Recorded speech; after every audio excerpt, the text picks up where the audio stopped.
Hello everyone and again welcome to आपके अपने channel में मोटिवेशन 100%। आज हम स्टार्ट करने वाले हैं बायोलॉजी का first chapter lab process. Yes, तो जो बायोलॉजी है वो आपको पता है बहुत ही इंटरेस्टिंग है, पढ़ने में बहुत मजा आने वाला है। तो शुरू करते हैं लैब प्रोसेस। नाउ आप सभी को पता है कि लैब प्रोसेस है क्या, ठीक है। आप नॉर्मली सभी लोग जो है आप जब डेली देखते हैं ये सारी चीजें अपने अंदर होते हुए, आज हम देखेंगे हमारे शरीर के अंदर क्या होता है, हमारी बॉडी के अंदर क्या होता है, अपने बारे में जानेंगे। यहाँ पर इस चैप्टर में जो बात की गई है वो दो ही चीजों के बारे में बात की गई है, प्लांट्स एंड ह्यूमन बॉडी, ठीक है, और एनिमल्स। ये एनिमल्स में मतलब ह्यूमन बॉडी एनिमल्स को ही कहा गया है यहाँ पर, ठीक है। एनिमल्स के बारे में बात हो रही है, हमारे बारे में बात हो रही है, एंड प्लांट्स के बारे में। यहाँ पर दो ही चीजों के बारे में बात की गई है। Now what is lab process? तो लैब प्रोसेस जो है वो क्या है, बेसिक फंक्शन है, ठीक है, जो परफॉर्म किया जाता है एवरी ऑर्गेनिज्म के द्वारा, ठीक है। तो जो लिविंग ऑर्गेनिज्म में जो बेसिक फंक्शन जो परफॉर्म करती हैं, जैसे मैं ब्रीथिंग कर रहा हूं, रेस्पिरेशन, ठीक है, तो कुछ जो है वो है जैसे रेस्पिरेशन, ठीक है, रेस्पिरेशन हुआ, ट्रांसपोर्टेशन हुआ, है ना, न्यूट्रिशन हुआ, एक्सक्रेशन हुआ, ठीक है। तो ये जो बेसिक क्रियाएं एंड कंट्रोल एंड कोऑर्डिनेशन हुआ, जिस पर नेक्स्ट चैप्टर है, लेकिन जो इस बार क्या है डिलीट कर दिया गया है सीबीएसई के द्वारा, इसलिए हम इसको नहीं करेंगे। हम करने वाले हैं इस चैप्टर के अंदर चार चीजें, रेस्पिरेशन, ट्रांसपोर्टेशन, न्यूट्रिशन, एक्सक्रीशन, ठीक है। तो सबसे पहले हम न्यूट्रिशन के बारे में बात करेंगे, उसके बाद दूसरे पार्ट में हम देखेंगे रेस्पिरेशन के बारे में, तीसरे पार्ट में हम ट्रांसपोर्टेशन, एंड हो सका तो उसी पार्ट में हम एक्सक्रीशन को भी कंप्लीट करेंगे। तीन पार्ट में हम देखेंगे इस चैप्टर को, ठीक है। उसके बाद में इसका रिवीजन भी करेंगे नेक्स्ट पार्ट में, कुछ इंपॉर्टेंट क्वेश्चंस भी देखेंगे इसके बारे में, ठीक है। तो पहला है न्यूट्रिशन। न्यूट्रिशन पार्ट को थोड़ा सा हम अंदर डीपली देखते हैं। तो सी, आपको पता है जो एक्टिविटीज परफॉर्म हो रही हैं हमारी बॉडी के द्वारा, हर एक लिविंग ऑर्गेनिज्म के द्वारा, उनको परफॉर्म करने के लिए उन्हें क्या चाहिए, कुछ फ्यूल और कुछ एनर्जी की जरूरत है, ठीक है। फ्यूल मतलब हमारे लिए फ्यूल क्या है, एनर्जी है। एक एनर्जी की जरूरत है, नीड है उन एक्टिविटीज को परफॉर्म करने के लिए। नाउ वो एनर्जी हमें कहां से मिलती है? वो एनर्जी हमें मिलती है क्या से? न्यूट्रिएंट से, ठीक है। न्यूट्रिएंट्स वो सब्सटेंस हैं जो बॉडी के द्वारा लिए जाते हैं, किस लिए? To produce an energy and to perform an activity, ठीक है, टू परफॉर्म एन कोई भी स्पेशल जो एक्टिविटी जो फंक्शन है वो परफॉर्म करने के लिए। फॉर एग्जांपल रेस्पिरेशन, वो भी मैं डिस्कस कर चुका हूं, ठीक है। न्यूट्रिएंट्स कोई भी एक सब्सटेंस है जो हम बॉडी लेती है to produce an energy. Now जो लेना है न्यूट्रिएंट्स सब्सटेंस लेना, और जो प्रोसेस है उसे लेने का, उसको हम बोलते हैं न्यूट्रिशन। आई होप क्लियर हो गया होगा। Now nutrition is about the process of taking nutrients to produce an energy, ठीक है। आप जो है देखिए, मैं नोट जो है लिख के नहीं, एक एक चीज को रोक रोक के पॉज कर करके आराम से बताऊंगा। आप जो वीडियो को पॉज करके उसको लिख लें या फिर उसको याद रखें, हर लाइन बहुत इंपॉर्टेंट है, ठीक है। तो न्यूट्रिशन एक और बात, nutrition is a process of taking nutrients, ठीक है, ऑफ इनटेक न्यूट्रिएंट्स। तो हम यहां पर न्यूट्रिशन, आपको पता है कि जो न्यूट्रिशन है उनको दो बेसिक फॉर्म्स में डिवाइड किया गया है, दो मोड्स में डिवाइड किया गया है। पहला है ऑटोट्रॉफिक न्यूट्रिशन,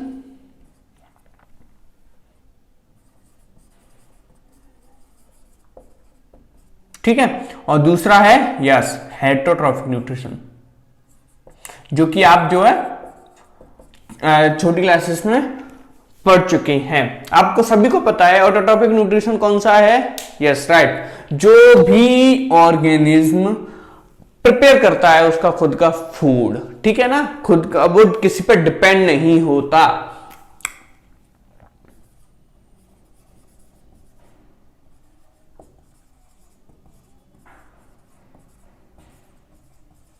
एंड ये नहीं करता, ये डिपेंड होता है, it depends on others for their food. तो आप इसे कैसे डिफाइन कर सकते हैं, ठीक है ना, those nutritions in which the organism prepare their own food itself, and heterotrophic में it depends on other and does not prepare their food on itself. ठीक है, तो आप दो चीजें देख चुके हैं। अब नाउ हेटरोट्रॉपिक के अंदर भी हमने तीन चीजें देखी हैं, तीन तरह से इसको भी डिवाइड किया गया है। हर डेफिनेशन बहुत ही इंपॉर्टेंट है इस चैप्टर की, इस चैप्टर काफी वेटेज जो है रखता है ये चैप्टर, ठीक है। बायोलॉजी पूरी ही इंपॉर्टेंट है साइंस के अंदर। तो इसमें हम देखते हैं, पहला है सेप्टोट्रॉफिक, दूसरा है पैरासिटिक, एंड तीसरा है यस हेलोजोइक, होलोजोइक। ठीक है, नाउ नेक्स्ट हम देखते हैं इनके कैसे डिफाइन करेंगे आप इसको, पहले समझिए जरा। सेप्टोट्रॉफिक के अंदर क्या है, डेड एंड डिकेइंग एनिमल्स को क्या किया जाता है, इंटेक किया जाता है, खाया जाता है। तो ऑल दोस जो है heterotrophic nutritions in which an organism obtain dead and decaying animals as an food. ठीक है, एग्जाम्पल में देखता हूं, तो देखिए ईस्ट, ठीक है, मशरूम एंड एसेट्रा। याद रखने आपको इनके एग्जांपल्स बहुत ही इंपॉर्टेंट हैं। नाउ पैरासिटिक के अंदर क्या है, all those type of nutritions in which an organism depends on other animal and obtain other animal as a food without killing it, उसको मारे बिना उससे क्या करता है, ऑब्टेन करता है अपना फूड। फॉर एग्जाम्पल हम बात करते हैं राउंड वॉर्म्स, जो कि हमारा खून चूसते हैं, एंड प्लाज्मोडियम भी, एंड एसेक्ट। ठीक है, एग्जाम्पल आप याद रखना। नेक्स्ट देखते हैं होलोजोइक। होलोजोइक में क्या है, इसमें कुछ एक प्रोसेस से होके जो है गुजरना पड़ता है न्यूट्रिशन लेने के लिए, ठीक है, जिसमें हम आगे पढ़ेंगे एनिमल्स के अंदर भी और प्लांट्स के अंदर भी। प्लांट्स तो सॉरी ऑटोट्रॉफिक है, एनिमल्स के अंदर हम अपने अंदर देखेंगे, जिसमें कुछ प्रोसेसेस होती हैं, जैसे इंजेक्शन हुआ, डाइजेशन हुआ, एसिमिलेशन हुआ, ऑब्जर्वेशन हुआ एंड एक्सक्रीशन हुआ। ठीक है, वो टाइप के जो न्यूट्रिशन होते हैं वो किस में आते हैं, होलोजोइक में। ठीक है, नाउ हम देखते हैं, अब मैंने पहले ही बताया कि दो तरह से हम पढ़ेंगे, एनिमल्स के अंदर एंड प्लांट्स के अंदर। नेक्स्ट देखते हैं अब न्यूट्रिशन इन प्लांट्स। तो देखिए डायग्राम थोड़ा ऐसा ही है, आप जो है एडजस्ट कर लेना, ड्राइंग मेरी ऐसी है। तो देखिए इसमें पहले तो न्यूट्रिशन प्लांट्स को प्रोसेस को हम क्या बोलते हैं, फोटोसिंथेसिस, जो कि आप छोटी क्लासेस में भी पढ़ चुके हैं। इसका डिफाइन आप जो करेंगे तो इजी वे में, फोटोसिंथेसिस या process of preparing a food, है ना, और producing a glucose by a plant with the help of organic substances. यहाँ पे organic substances CO2, water, sunlight, जिसकी हेल्प से प्लांट जो क्या करता है, फूड प्रिपेयर करता है। नाउ आपको पता है जो वाटर है वो रूट्स में प्रेजेंट है, तो यहां से रूट से जो है प्लांट वाटर को कहां तक पहुंचाता है, लीव्स तक। देखिए यहाँ पे एक प्रोसेस और आ गया है, जो क्या है, ट्रांसपोर्टेशन, ट्रांसपोर्ट करता है लीफ से कहां तक, रूट से लीव्स तक। लेकिन ये ट्रांसपोर्टेशन हम फर्दर आगे डिस्कस करेंगे, तो जब तक मैं इसमें कुछ भी अंदर नहीं बताता हूं आपको, ठीक है, कैसे जो रूट्स हैं वो कैसे पहुंचाते हैं, वो आगे वाले टॉपिक में हम देखेंगे। फाइलम और जाइलम जो भी है वो हम आगे बताएंगे। तो नेक्स्ट अब देखते हैं, पहले आपको पता चल गया, पहली चीज है वाटर कहां से जा रहा है, ठीक है। सनलाइट आपको पता है एनवायरमेंट में प्रेजेंट है, एक ग्रीन पिगमेंट होती है क्लोरोफिल, जो कि क्लोरोप्लास्ट के अंदर प्रेजेंट होती है, ठीक है। वो क्या करेगी, उसको ट्रैप करती है एनर्जी को, कहां से, सनलाइट से। दूसरा आपको समझ में आ गया। अब तीसरा जो है CO2 आपको पता है एनवायरमेंट में प्रेजेंट है, with the help of stomatas, वो क्या करती है, प्रेजेंट होती है अंदर लीव्स के अंदर। अब इसका प्रोसेस जो है वो क्या है, देखिए थोड़ा सा,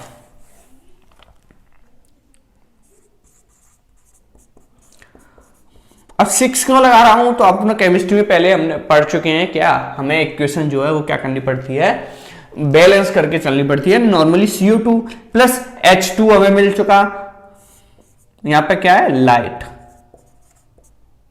सनलाइट, जो कि एनर्जी है। ठीक है, प्रोड्यूस क्या करेगी,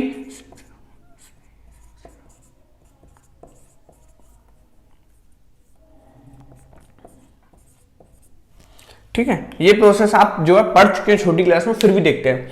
अब देखो इतना समझ में आप क्या आ गया आपको, CO2, वाटर, एनर्जी, तीन चीजें चाहिए, वो कंबाइन होंगी, रिएक्शन होगी, उसके बाद में जो फॉर्म होगा वो क्या होगा, ग्लूकोज एंड ऑक्सीजन।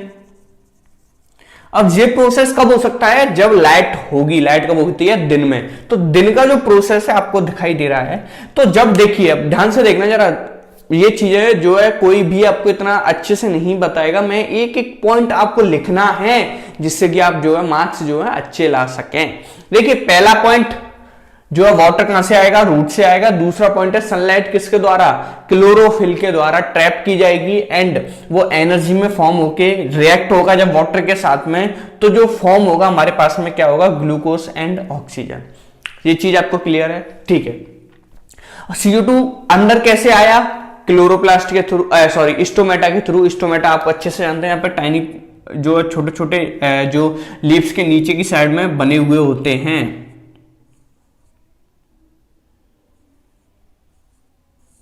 इस तरीके से उनका कुछ शेप होता है, ठीक है। तो इस तरीके से जो स्टोमेटा है वो प्रेजेंट है। CO2 इनके थ्रू जो है अंदर आएगा, CO2 अंदर आएगा। अब देखिए ऑक्सीजन प्लांट को अपनी रेस्पिरेशन के लिए क्या है, रिक्वायर्ड है, ठीक है। तो ऑक्सीजन कुछ तो प्लांट क्या कर लेता है, रेस्पिरेशन के लिए, वो हम नेक्स्ट में देखेंगे, है ना, यूज कर लेता है। बाकी का ऑक्सीजन वो क्या करता है, एज जो वेस्ट प्रोडक्ट वो रिलीज कर देता है। इसलिए दिन में हमें क्या होता है, ऑक्सीजन मिलता है प्लांट से, ठीक है। अब इतना आपको क्लियर है, ठीक है। अब जो सेकंड है वो है रात का। रात के में मैं आपको इतना बताऊंगा कि यहां पे हमारे पास क्या होती है, सनलाइट नहीं होती, तो रात को प्लांट जो है वो खाना अपना प्रिपेयर नहीं करता। अब खाना आपको प्रिपेयर नहीं करेगा तो as a waste product oxygen की जगह वो CO2 रिलीज करेगा। वो हम रेस्पिरेशन में आगे पढ़ेंगे कैसे करता है CO2 को रिलीज, ठीक है। थोड़ा सा देख लेते हैं। देखिए यहाँ पे आपको पता है कि ऑक्सीजन एक्सेस अमाउंट में है, दिन में एक्सेस अमाउंट में रिलीज हो रही है ऑक्सीजन, तो बाकी का तो यूज कर लेगा रेस्पिरेशन में, लेकिन एज अ बची हुई वो रिलीज करता है, किस लिए, एज अ वेस्ट प्रोडक्ट। इसलिए वो दिन में ऑक्सीजन को ऐसा बोला जाता है ऑक्सीजन रिलीज कर रहा है, ठीक है, क्योंकि वो CO2 भी रिलीज करता है, लेकिन वो यूज हो जाती है किसमें, फूड बनाने में। रात के समय में फूड नहीं बनता, ऑक्सीजन प्रोड्यूस नहीं होता, तो वो बाहर से क्या लेगा, अंदर ऑक्सीजन प्रोड्यूस नहीं होगा तो वो बाहर से ऑक्सीजन लेगा, और जो एज अ बाय प्रोडक्ट जो उसका बेस्ट प्रोडक्ट जो होगा CO2 रिलीज करेगा, वो खाने में यूज नहीं होगी, तो क्या होगी, वो बाहर रिलीज होगी। ये सिंपल सा प्रोसेस है जो प्लांट परफॉर्म करता है, ठीक है। आई होप समझ में आ गया होगा, सिंपल है बहुत ही। अब नेक्स्ट हम जो देखने वाले हैं वो काफी इंपॉर्टेंट भी है, और आपको जो है वो पॉइंट्स में याद भी रखना है। आप पॉज करके जो है लिख सकते हैं अगर लिखना चाहें तो। नाउ नेक्स्ट है न्यूट्रिशन इन एनिमल्स।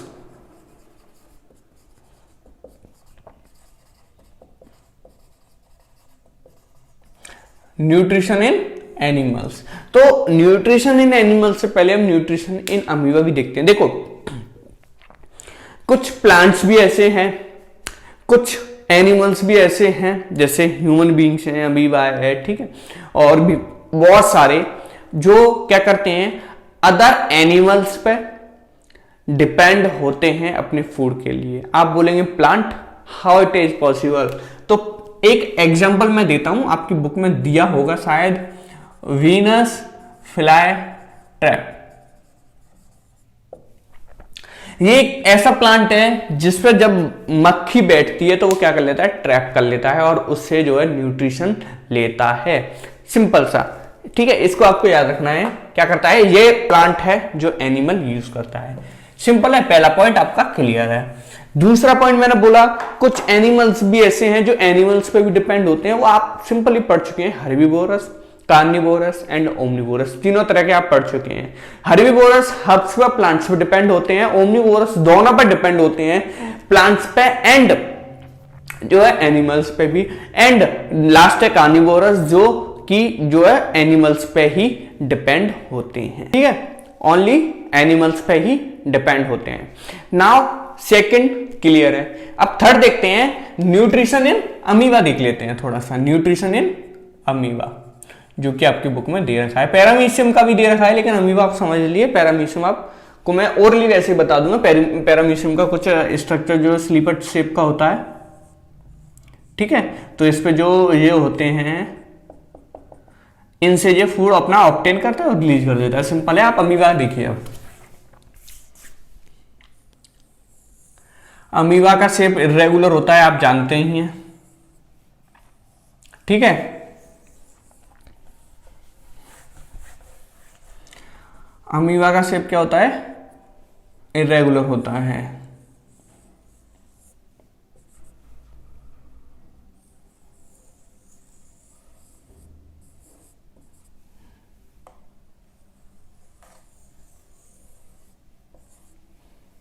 एक लास्ट प्रोसेस यहां देख लेते हैं।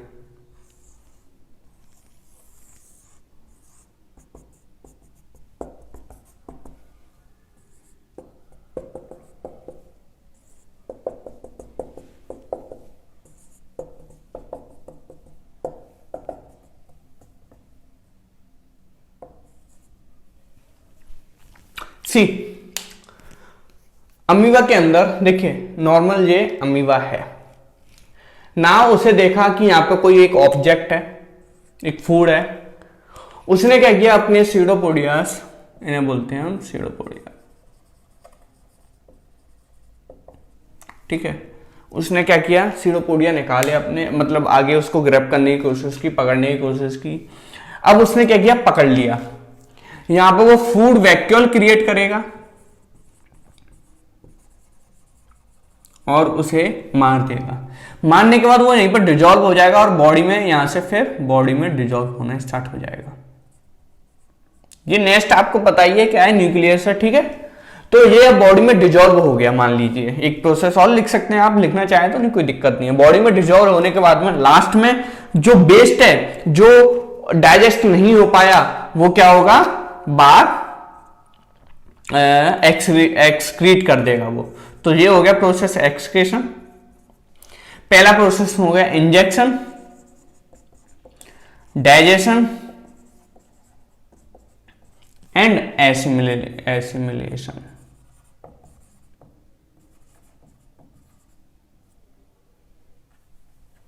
एसिमिलेशन, ठीक है, ऑब्जर्व करना। बाकी के और प्रोसेस को हम डीपली पढ़ेंगे जब हम अपनी बात करेंगे, ठीक है। अमीबा में आपको सिंपली समझना है कि फूड को इस तरीके से पकड़ता है, फूड वैक्यूल क्रिएट करता है, बाद में वो बॉडी में फैल जाता है ग्रोथ करने के लिए उसके अमीबा की, बाद में एक्सक्रीशन होता है। ये कुछ प्रोसेस है अमीबा के अंदर, बहुत ही सिंपल है। अब सबसे लास्ट जो टॉपिक है न्यूट्रिशन का, वो देखते हैं। इसको आपको अच्छे से समझना है, हर प्रोसेस, ठीक है, जो क्या है, न्यूट्रिशन इन ह्यूमन बीइंग्स।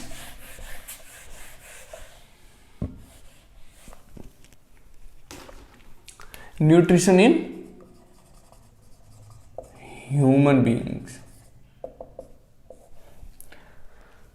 देखिए डायग्राम तो आपको पता ही मेरा कैसा है, तो मैं ट्राई कर लेता हूं थोड़ा सा अच्छा बन जाए तो।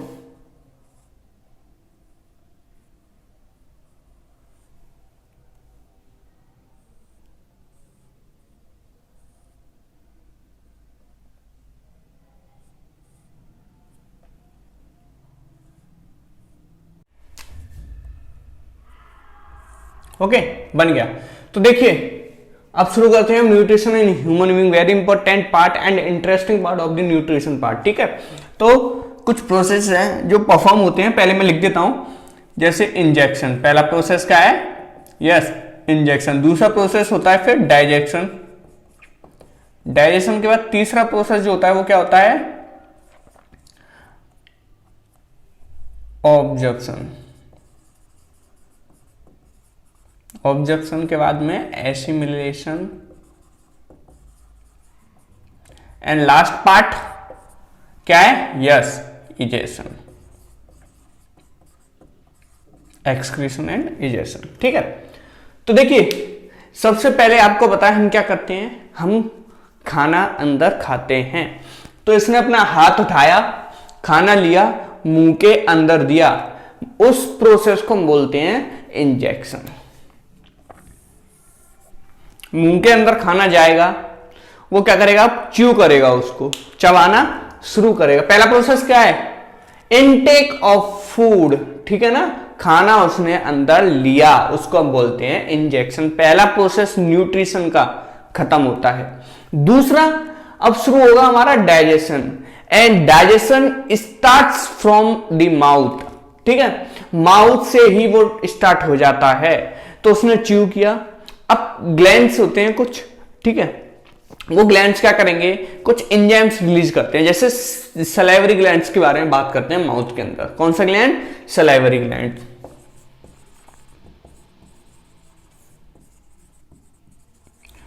एंजाइम रिलीज करेंगे, सलाइवरी एमिलेज, ठीक है। तो अब इसको रिलीज करने के बाद में ये अपना काम शुरू करेगा। क्या काम है इसका, डाइजेस्ट करने का। क्या डाइजेस्ट करेगा, यस, क्या, कार्बोहाइड्रेट्स को। सलाइवरी एमिलेज कार्बोहाइड्रेट को डाइजेस्ट करेगा, किसमें, माउथ में ही। तो अगर क्वेश्चन आता है कि कार्बोहाइड्रेट्स कहां पे डाइजेस्ट होते हैं, कहां होते हैं, माउथ में, because of salivary amylase and released by salivary glands in mouth. अब कार्बोहाइड्रेट्स तो डाइजेस्ट हो गए, अभी तो बहुत सारी चीजें बची हुई हैं। खाना क्या होगा, ओएसोफेगस के थ्रू। याद रखना, एक एक चीज आपको याद रखनी है, पॉज कर करके लिख लेना।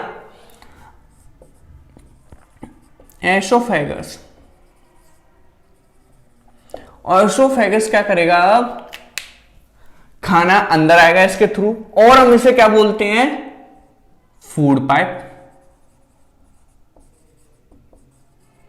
खाना अंदर आएगा, अब खाना अंदर यहां से आएगा, तो आपको पता है इसमें खाना अंदर, इसमें कोई प्रेशर तो है नहीं, ठीक है। तो खाना जब अंदर आएगा तो ये पाइप क्या होगा, ऐसे करके बल्ज होगा, फिर ऐसे, फिर ऐसे, फिर ऐसे, फिर ऐसे होगा, ठीक है। उस मूवमेंट को हम बोलते हैं पेरिस्टाल्टिक मूवमेंट। क्या बोलते हैं, पेरिस्टाल्टिक मूवमेंट। याद रखना है, खाना अंदर एंटर होगा किसके, स्टोमच।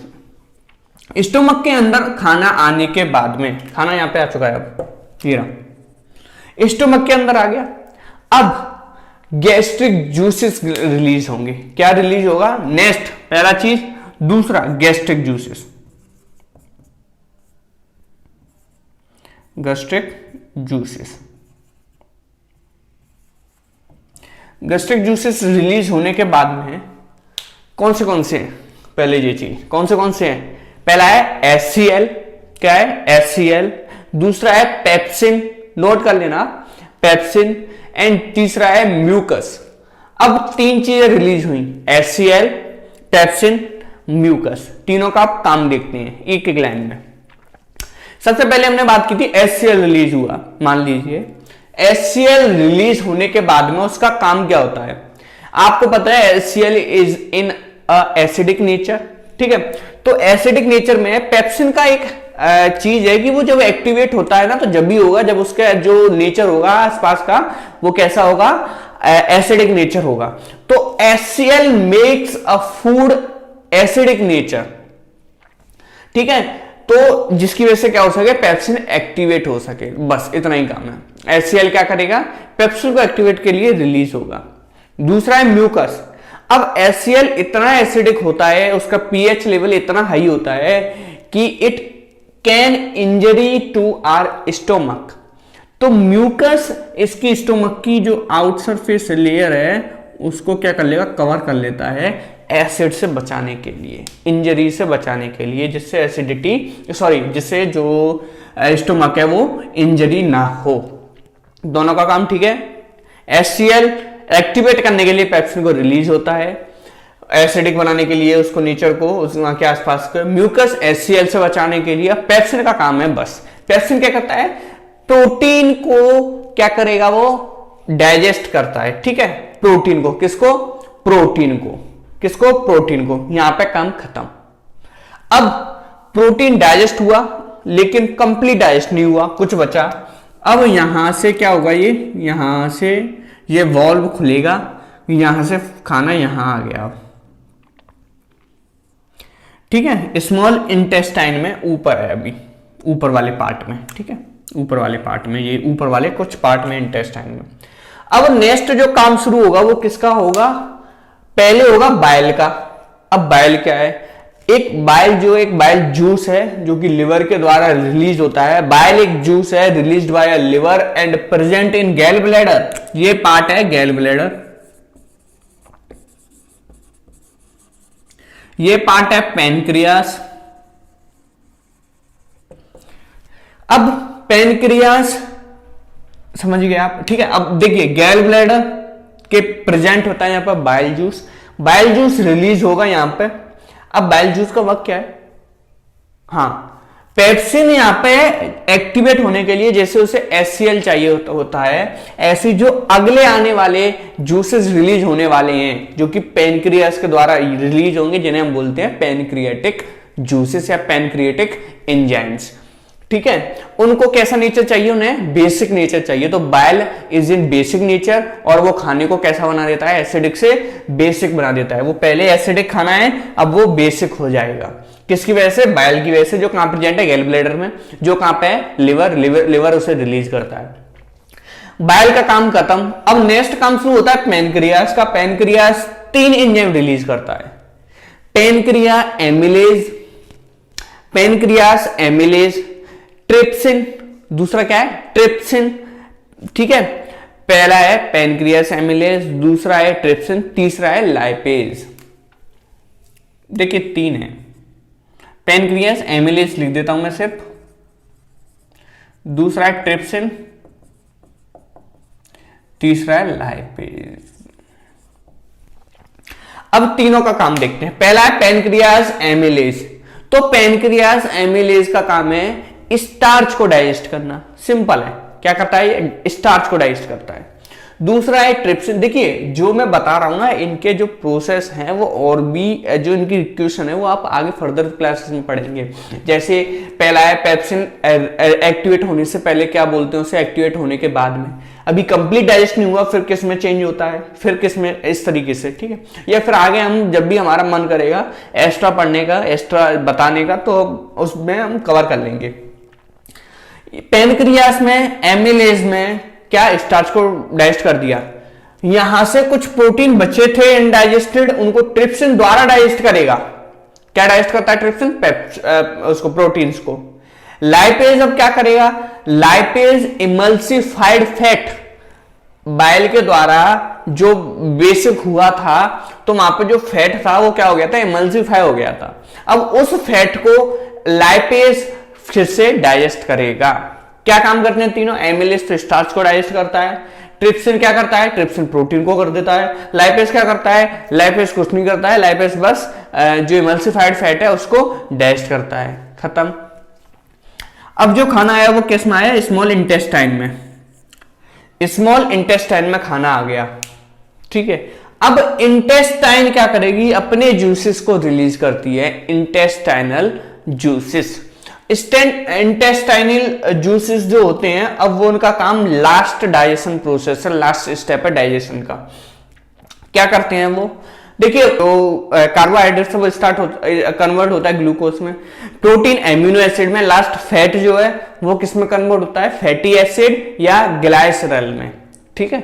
अब सिंपल है ये प्रोसेस। आई होप आपको एक एक पॉइंट जो है क्लियर हो गया होगा। डाइजेशन क्लियर है। नेक्स्ट है ऑब्जर्प्शन। अब इंटेस्टाइन में जो खाना डाइजेस्टेड हो चुका है, वो इंटेस्टाइन में छोटे छोटे जो है हेयर्स, यहां पे हेयर टाइप होते हैं, जिनका नाम है वेल्ले। अब ये क्या करेंगे, उस खाने को ऑब्जर्व कर लेंगे, खत्म ऑब्जर्वेशन। नेक्स्ट है एसिमिलेशन। वो खाना ऑब्जर्व होने के बाद में बॉडी में घूमेगा और यूज होगा किसके द्वारा, सेल्स के द्वारा, टू प्रोड्यूस एन एनर्जी, उसको बोलते हैं एसिमिलेशन। लास्ट में जो अनडाइजेस्टेड फूड है वो लार्ज इंटेस्टाइन में जाकर क्या हो जाता है, इजेशन, बाहर निकल जाता है। ये प्रोसेस है इजेशन। तो इसमें थोड़ा सा टिपिकल प्रोसेस है सिर्फ डाइजेशन का, बाकी के सारे इजी हैं। एक बार फिर से हम जल्दी से देखते हैं। इंजेक्शन, खाना लेना, खाने का माउथ से ही डाइजेशन शुरू हो जाता है। पहला सलाइवरी जो एमिलेज है वो रिलीज होता है, सलाइवरी एमिलेज रिलीज होने के बाद में कार्बोहाइड्रेट्स को जो डाइजेस्ट करता है। दूसरा पेरिस्टाल्टिक प्रोसेस के थ्रू, मूवमेंट के थ्रू क्या होता है, खाना स्टोमक में जाएगा, स्टोमक में 3 गैस्ट्रिक जूसेस रिलीज होते हैं, HCL, pepsin and mucus. HCL जो है एसिडिक बनाता है नेचर को, म्यूकस जो है एचसीएल से बचाता है, एंड जो पेप्सिन है वो क्या करता है, प्रोटीन को डाइजेस्ट करता है। बाद में जो खाना है वो किस में आएगा, स्मॉल इंटेस्टाइन में आने वाला होगा, उससे पहले और उसमें आने के थोड़ा स्टार्टिंग में आने के बाद में बाइल जूस रिलीज होगा, उसको क्या बनाएगा, बेसिक बनाएगा।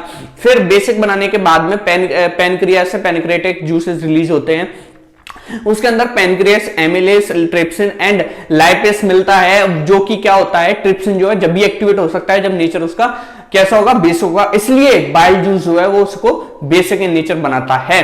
नेक्स्ट ट्रिप्सिन क्या करता है, प्रोटीन को डाइजेस्ट करता है। पैनक्रियास, एमिलेस क्या करता है, वो जो स्टार्च है उनको डाइजेस्ट करता है, एंड लाइपेस इमल्सिफाइड एसिड को। नेक्स्ट इंटेस्टाइन जूसेस रिलीज होते हैं, कौन से होते हैं वो आगे वाली क्लासेस में पढ़ेंगे।